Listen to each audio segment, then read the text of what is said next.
Hello friends, post market రిపోర్ట్లోకి మిత్రులందరికీ స్వాగతం. ఈరోజు మే 7వ తారీఖు బుధవారం. జనరల్గా అందరం కూడా మార్కెట్లో కొంత వీక్నెస్ ఉంటుంది, ఎందుకంటే ఈ యొక్క యుద్ధ వాతావరణం అనేది నెలకొంది. భారత్ పాకిస్తాన్ టెర్రరిస్టు స్థావరాలపై క్షిపణి దాడులు అనేవి చేస్తుంది. ఎటువంటి సిచ్యువేషన్ ఎలా ఉంటుందో అనే ఒక భయం ఈ యొక్క సిచ్యువేషన్ మార్కెట్లో ఉంటుంది అని చెప్పేసి అందరూ కూడా ఎక్స్పెక్ట్ చేశారు.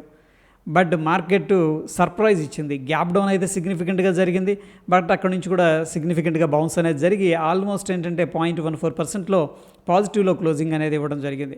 అయితే హిస్టారికల్గా డేటా అనేది మనం పరిశీలించినట్టయితే కొన్ని సందర్భాల్లో మార్కెట్ కొద్దిగా నెగిటివ్గా ఉన్నా బట్ రికవరీ మాత్రం చాలా సిగ్నిఫికెంట్గా ఫాస్ట్గా జరిగిపోయింది.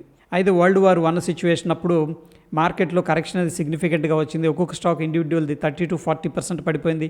కొన్ని స్టాక్ మార్కెట్లో 6 months అనేది క్లోజ్ చేయడం జరిగింది. బట్ ఎప్పుడైతే మార్కెట్ అనేది ఓపెన్ చేశారో ఇమీడియట్గా సిగ్నిఫికెంట్గా బౌన్స్ అనేది జరిగి మంచి రిటర్న్స్ అనేది జనరేట్ చేసినాయి. ఇక ఎప్పుడైతే యుఎస్ పెరల్ హార్బర్ మీద దాడి జరిగిందో ఆ యొక్క సిచ్యువేషన్లో మాత్రం యుఎస్ మార్కెట్స్ 2.9% అనేది సింగిల్ డేలో డ్రాప్ అవడం అనేది జరిగింది. బట్ షార్ట్ స్పాన్లో రికవర్ అనేది జరిగింది. సో ఇవన్నీ కూడా మనకి హిస్టారికల్గా జరిగిన అటాక్స్ ఇవన్నీ మనం అబ్జర్వ్ చేస్తే ఆ ప్యాటర్న్స్ అనేది మార్కెట్ వారికి ఎక్కువగా ఏంటంటే పాజిటివ్గా రియాక్ట్ అవుతుంది అనమాట. మేబీ టెంపరీగా ఏదైనా సెట్ బ్యాక్ ఉండొచ్చు, బట్ రికవరీ మాత్రం చాలా సిగ్నిఫికెంట్గా జరుగుతూ వస్తూ ఉంది. సో ప్రాబబ్లీ ఈరోజు కూడా అదే జరిగింది. అయితే జనరల్గా ఈ యొక్క యుద్ధ వాతావరణం అనగానే ప్యానిక్ ఈ సిచ్యువేషన్ ఉంటుంది. బట్ ఇలా ఎందుకు జరుగుతుందంటే సెంట్రల్ బ్యాంక్స్ ముందు ఏంటంటే ప్రిపేర్ అయి ఉంటాయి అన్నమాట. అందుకని ఇది ఒక పాజిటివ్గా ఒక అంశంగా కన్సిడర్ చేసుకోవచ్చు. రెండవది వచ్చేసరికి ఈ యొక్క ఏదైతే వాతావరణం ఉందో ఈ యుద్ధం కంటిన్యూ అవుతుంది అనేది చాలామంది బిలీవ్ చేయట్లేదు. ఓకే, సో ఇది పెద్దగా ఉండదు, దీని ఇంపాక్ట్ అనేది చాలామంది బిలీవ్ చేస్తున్నారు. సో ప్రాబబ్లీ రానున్న రోజుల్లో ఈ యొక్క యుద్ధ వాతావరణం అనేది సమచిపోయి మళ్ళీ నార్మల్ కండిషన్స్కి వస్తుంది. ఎందుకంటే పాస్ట్ హిస్టరీలో ఇలాగే జరిగింది, ఈసారి కూడా ఇలాగే జరుగుతుందన్న ఒక స్ట్రాంగ్ బయాస్ అనేది కూడా ఒక కారణం అని చెప్పేసి చెప్పుకోవచ్చు. ఇక ఈరోజు సెక్టార్ పర్ఫార్మెన్స్ అనేది మనం తీసుకున్నట్టయితే ముఖ్యంగా automobiles, consumer durables, construction, media ఎంటర్టైన్మెంట్లో సిగ్నిఫికెంట్గా బౌన్స్ అనేది కనపడగా కన్స్యూమర్ గూడ్స్, హెల్త్ కేర్, ఫార్మాలో కొద్దిగా ప్రాఫిట్ బుకింగ్ అనేది జరిగినట్టు తెలుస్తుంది. ఇక డిఫెన్స్ స్టాక్స్ వచ్చేసరికి కొద్దిగా గ్రీన్లో ఉన్నాయి. అయితే ఈరోజు అంత స్ట్రాంగ్ పాజిటివ్గా అయితే కనిపించలేదు. బట్ స్టిల్ ఆపరేషన్ సింధూర్ అనేది భారత్ పాకిస్తాన్ టెర్రరిస్టు స్థావరాల మీద స్టార్ట్ చేసింది కాబట్టి కొన్ని స్టాక్స్ పాజిటివ్గా అయితే రియాక్ట్ అయ్యాయి. ఇక పేటీఎం రిజల్ట్స్లో మంచి ఇంప్రూవ్మెంట్ అనేది కనబరిచింది. వాళ్ళ యొక్క లాసెస్ అనేది నేరో అవుతున్నాయి. సో ఏంటంటే ఇది పాజిటివ్గానే కన్సిడర్ చేసుకుంది మార్కెట్. పేటీఎం షేర్స్ 8% దాకా పెరగడం అనేది జరిగింది. Q4 రిజల్ట్స్ తర్వాత ఇంప్రెసివ్గా అనిపించింది. ప్రస్తుతం దీన్ని సెల్ చేయాలా, హోల్డ్ చేయాలా అన్న విషయానికి వచ్చేసరికి జేఎం ఫైనాన్షియల్ సంస్థ ఏం చెప్తుందంటే బై రేటింగ్ అనేది ఇచ్చింది. 1070 టార్గెట్గా నిర్ణయించడం జరిగింది. ఆమ్కే గ్లోబల్ వాళ్ళు దీనికి బై రేటింగ్ ఇచ్చారు. దీని యొక్క టార్గెట్ని 1050గా ఎక్స్పెక్ట్ చేస్తున్నారు.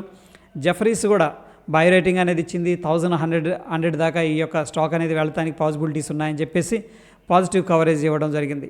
ఇక ఆపరేషన్ సింధూర్ వచ్చేసరికి దీని యొక్క ఇంపాక్ట్ అనేది ప్రాబ్లీ ఉండొచ్చు, మేబీ షార్ట్ టర్మ్లో అని చెప్పేసి అందరూ కూడా ఎక్స్పెక్ట్ అయితే చేస్తూ ఉన్నారు.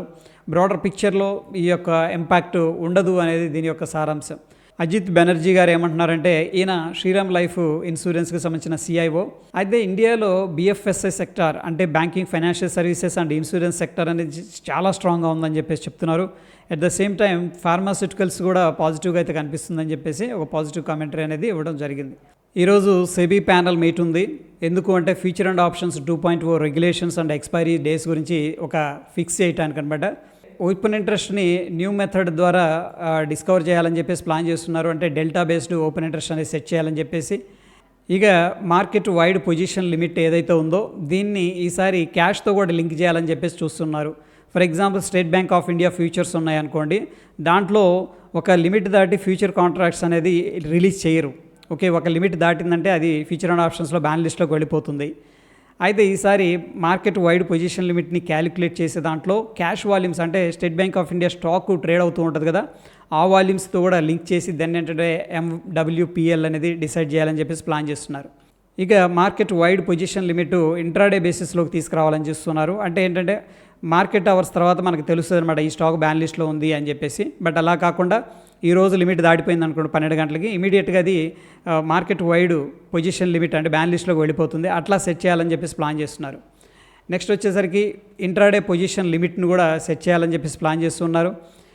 అండ్ మనకి ప్రీ మార్కెట్ కానీ పోస్ట్ మార్కెట్ కానీ జనరల్గా ఏంటంటే స్టాక్స్కి ఉంటుంది. ప్రీ మార్కెట్లో మనం స్టాక్స్కి ఆర్డర్ పెట్టొచ్చుకుని ఆప్షన్స్కి ఆర్డర్ పెట్టలేము. సో ఇప్పుడు ఏంటంటే ఫ్యూచర్ అండ్ ఆప్షన్స్లో వాటిలో కూడా ప్రీ మార్కెట్లో ఆర్డర్స్ పెట్టే విధంగా ప్లాన్ అయితే చేస్తూ ఉన్నారు. ఇక నాన్ బెంచ్ మార్క్ ఇండిసెస్కి కూడా ఫ్యూచర్ అండ్ ఆప్షన్స్ క్రైటీరియా అనేది తీసుకురావాలని చెప్పేసి ప్లాన్ చేస్తున్నారు. ఇండివిజువల్ స్టాక్స్లో ఎంత పొజిషన్ లిమిట్ ఉండాలి అనేది కూడా సెట్ చేస్తారు. నెక్స్ట్ ఎక్స్పైరీ డేస్ను కూడా అడ్జస్ట్ చేయాలని చెప్పేసి ప్లాన్ చేస్తున్నారని చెప్పేసి మనకి ఇక్కడ క్లియర్గా తెలుస్తూ ఉంది. ఇక ఆథర్ ఎనర్జీ ఈ షేర్ వచ్చేసరికి 5% దాకా ఈరోజు సిగ్నిఫికెంట్గా లిస్ట్ అయిన వెంటనే పాజిటివ్గా రియాక్ట్ అయింది. అండ్ ఆఫ్ కోర్స్ హీరో మోటార్స్కి దీంట్లో మెజారిటీ స్టేక్ ఉంది, ఇంతకుముందు మనం డిస్కస్ చేసుకున్నాం. ఇక బీఎస్సీ షేర్స్ సిగ్నిఫికెంట్గా పాజిటివ్ మొమెంటంలో ఉన్నాయి. ఇప్పుడు దీన్ని బై చేయాలా, ఉన్నోళ్ళు హోల్డ్ చేయాలా, సెల్ చేయాలా అన్న విషయానికి కూడా ఇక్కడ మనకి అప్డేట్ ఉంది. అయితే బీఎస్సీ షేర్ వచ్చేసరికి ఈరోజు 8% దాకా పెరగడం అనేది జరిగింది. మంచి రిజల్ట్స్ కూడా అనౌన్స్ చేసింది. అయితే ఇక్కడ ఎక్స్పర్ట్స్ ఏం చెప్తున్నారంటే, మోతీలాల్ ఒస్వాల్ వాళ్ళు ఏం చెప్తున్నారంటే బై రేటింగ్ అనేది ఇచ్చారు. బై అంటే ఒకవేళ మీ దగ్గర లేకపోతే బై చేసుకోవచ్చు అని చెప్పేసి. ఇక హెచ్డిఎఫ్సి సెక్యూరిటీస్ వచ్చేసరికి యాడ్ చేయమని చెప్పేసి చెప్తుంది. యాడ్ అంటే ఆల్రెడీ మీ దగ్గర కొద్దిగా ఉంటే యాడ్ చేసుకోవచ్చు. ఇంకా జెఫరీస్ మాత్రం హోల్డ్ చేయమని చెప్పేసి చెప్తుంది, ఇప్పుడే ఎగ్జిట్ అవ్వద్దని చెప్పేసి. సో మొత్తం మీద అందరూ కూడా ఈ యొక్క కంపెనీ మీద పాజిటివ్గా ఉన్నారని చెప్పేసి కమెంటరీ మనకు అర్థమవుతుంది. యూకేకి ఇండియా అప్రల్ ఎక్స్పోర్ట్స్ అనేది చేస్తూ ఉంది. అయితే ఇప్పుడు ప్రస్తుతం ఈ యొక్క ట్రేడ్ నెగోషియేషన్స్ జరుగుతూ ఉన్నాయి. ఫ్రీ ట్రేడ్ అగ్రిమెంట్స్ నెగోషియేషన్స్ వల్ల ఒకవేళ అది సవ్యంగా జరిగితే ఇండియాకి ఏంటంటే $1 బిలియన్ బిజినెస్ ఆపర్చునిటీ అనేది వస్తుందన్నమాట. అయితే ముఖ్యంగా ఎక్స్పోర్ట్ చేసిన కంపెనీలు ఈరోజు పాజిటివ్గా రియాక్ట్ అయ్యాయి. దాంట్లో Gokal Das exports, KPR mill, Arvind fashions అనేది కనిపిస్తూ ఉన్నాయి. ఎప్పుడైతే ట్రేడ్ వార్ అనేది స్టార్ట్ అయిందో ముఖ్యంగా ఆటో సెక్టార్లో టాటా మోటార్స్ అయితే సిగ్నిఫికెంట్గా ప్రెషర్లోకి వెళ్ళిపోయి కిందకు వెళ్ళిపోయింది స్టాక్. రీజన్ ఏంటంటే వీళ్ళు వేరే కంట్రీస్కి ఎక్స్పోర్ట్ చేస్తూ ఉంటారు. ముఖ్యంగా యుఎస్, యూకేలో వీళ్ళ జాగువార్ సేల్స్ అనేది ఉన్నాయన్నమాట. ఒకవేళ వీళ్ళు ట్రేడ్ అనేది అంటే టారిఫ్ అనేది ఎక్కువగా విధిస్తే ఈ జాగువార్ సేల్స్ అనేది తగ్గిపోయి వీళ్ళకి మార్జిన్స్, ప్రాఫిట్స్ తగ్గే అవకాశాలు ఉన్నాయి. కాబట్టి అందుకని చాలామంది ఇన్వెస్టర్స్ ఏం చేశారంటే సెల్లింగ్ అనేది చేశారు. అయితే ఏదైతే నెగిటివ్ ఇంపాక్ట్ ఉందో దానివల్ల షేర్ ప్రైస్ అనేది సిగ్నిఫికెంట్గా డ్రాప్ అయిపోయి ఓవర్సోల్డ్ లెవెల్కి వెళ్ళడం అనేది జరిగింది. అయితే ఫ్రెండ్స్ ఇది ఫండమెంటల్గా వెరీ గుడ్ కంపెనీ. అయితే ఈరోజు ఏం జరిగిందంటే 4% దాకా పెరగడం అనేది జరిగింది. రీజన్ ఏంటంటే వీళ్ళు కమర్షియల్ వెహికల్ ఏదైతే ఉందో ఆ యొక్క బిజినెస్ని సపరేట్ ఎంటిటీ లాగా ట్రీట్ చేస్తున్నారనమాట. అంటే ఇంకా అది సపరేట్గా వర్కౌట్ అవుతూ ఉంటుంది, కోర్స్ విత్ టాటా బ్రాండ్ అనుకోండి. అందుకని ఈ యొక్క న్యూస్ వల్ల టాటా మోటార్స్ షేర్స్ అయితే ఈరోజు సిగ్నిఫికెంట్గా రైజ్ అవ్వడం జరిగింది. ఇక ఓపెన్ ఇంట్రెస్ట్ అనేది మనం తీసుకున్నట్టయితే ప్రస్తుతానికి 24,400 పైన అయితే ఫ్యూచర్ అనేది క్లోజ్ అయింది. సో రేపటి రోజున ఎక్స్పైరీ ఉంది. పుట్ కాల్ రేషియో అనేది 0.85 చూపిస్తుంది. దీని అర్థం ఏంటంటే స్టిల్ కొద్దిగా బ్యారిష్ సెంటిమెంట్ ఉందని చెప్పేసి చెప్పుకోవచ్చు. గ్రాఫికల్గా కూడా మనకి ఇక్కడ నియర్ బై స్ట్రైక్స్ లైక్ 24,500 కానీ 24,400 కానీ ఓ మోస్తరు రెసిస్టెన్స్ అయితే కనిపిస్తూ ఉంది. ఇక బ్యాంక్ నిఫ్టీ విషయానికి వచ్చేసరికి పుట్ కాల్ రేషియో అనేది 1.1 చూపిస్తుంది. ఒకటి కంటే ఎక్కువగా ఉంది. బ్యాంక్ నిఫ్టీలో బుల్లిష్ సెంటిమెంట్ అనేది కనిపిస్తుంది సిగ్నిఫికెంట్గా as compare to Nifty. Sensex విషయానికి వచ్చేసరికి పుట్ కాల్ రేషియో అనేది 0.95 అనేది చూపిస్తుంది. స్టిల్ స్లైట్గా బ్యారిష్ సెంటిమెంట్ ఉంది. బట్ ఈరోజు కొద్దిగా షిఫ్ట్ అనేది టువార్డ్స్ బుల్లిష్ సెంటిమెంట్ అనేది జరిగినట్టు తెలుస్తుంది. ఇక ఇండియా విక్స్ అనేది మనం పరిశీలన చేసినట్టయితే 0.34% అనేది రైజ్ అయింది. నిన్న మాత్రం సిగ్నిఫికెంట్గా రైజ్ అయింది. బట్ ప్రస్తుతానికి ఏంటంటే వాలటాలిటీ అనేది మన కంట్రోల్లోనే ఉంది. ఇండియన్ మార్కెట్ స్టేబుల్గా ఉన్నాయని చెప్పేసి అర్థం చేసుకోవచ్చు. ఇక Dow Jones industrial average futures అయితే ప్రస్తుతానికి 350 పాయింట్లు పాజిటివ్గా అయితే ట్రేడ్ అవుతున్నాయి. ఇక డాలర్ ఇండెక్స్ అయితే కొద్దిగా వీక్గా ట్రేడ్ అవుతుంది. ఇక నిఫ్టీ విషయానికి వచ్చేసరికి సో ఈరోజు స్ట్రాంగ్ గ్యాప్ డౌన్ జరిగింది. ఇంపార్టెంట్ లెవెల్స్ దగ్గర మనకేంటంటే సపోర్ట్ తీసుకొని మళ్ళీ పైకి వెళ్ళటం అనేది జరిగింది. ప్రస్తుతానికి 24,400 దగ్గర ప్రస్తుతం హాల్ట్ అనేది జరిగింది. సో ప్రాబ్లీ చూద్దాం. ఇదైతే వెరీ సిగ్నిఫికెంట్ బుల్లిష్ క్యాండిల్ అనమాట. రేపటి రోజున ఎక్స్పైరీ ఉంది. సో బుల్లిష్లో క్లోజ్ చేస్తారా లేకపోతే కొద్దిగా పుల్ బ్యాక్ చేస్తారా అనేది మనం వెయిట్ చేయాలి. ఎందుకంటే మనకి ఈ యొక్క జియో పొలిటికల్ ఇష్యూ ఈవెంట్ అనేది నడుస్తుంది కాబట్టి. ఇక బ్యాంక్ నిఫ్టీ విషయానికి వచ్చేసరికి ప్రీవియస్గా 53,888 దగ్గర సపోర్ట్ తీసుకుంది. అగైన్ సిగ్నిఫికెంట్గా బౌన్స్ అయింది. ప్రస్తుతానికి ఏంటంటే 54,600 దగ్గర సెటిల్ అయిందని చెప్పేసి చెప్పుకోవచ్చు. ఇక సెన్సెక్స్ విషయానికి వచ్చేసరికి మనకి ప్రీవియస్గా ఒక ఇంపార్టెంట్ సపోర్ట్ ఉంది 79,917. ఈరోజు ఏంటంటే ట్రికీ సిచ్యువేషన్ అనమాట. డైరెక్ట్గా గ్యాప్ డౌన్ జరిగింది. గ్యాప్ డౌన్ జరిగిన దగ్గర నుంచి కూడా బాయింగ్ అనేది స్టార్ట్ చేశారు. సో చూద్దాం రేపటి రోజున ఎలా ఉంటుంది అనేది. ప్రస్తుతం అయితే ఓవరాల్గా బుల్లిష్ సెంటిమెంట్లోనే మార్కెట్ ఉంది. బట్ నిఫ్టీలో ఈవెన్ 24,400 కానీ 24,500 కానీ కాల్స్ అయితే కొద్దిగా సెల్ చేశారు.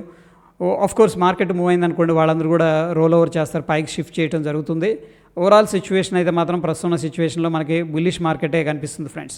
సో ఇది పోస్ట్ మార్కెట్కి సంబంధించిన అప్డేట్స్. వీడియో ఇన్ఫర్మేటివ్గా అనిపిస్తే తప్పకుండా లైక్ చేసి మీ యొక్క సపోర్ట్ అనేది తెలియజేయండి ఫ్రెండ్స్. మరొక ఇంట్రెస్టింగ్ ఎపిసోడ్లో మళ్ళీ కలుసుకుందాం. Stay tune. ధన్యవాదాలు.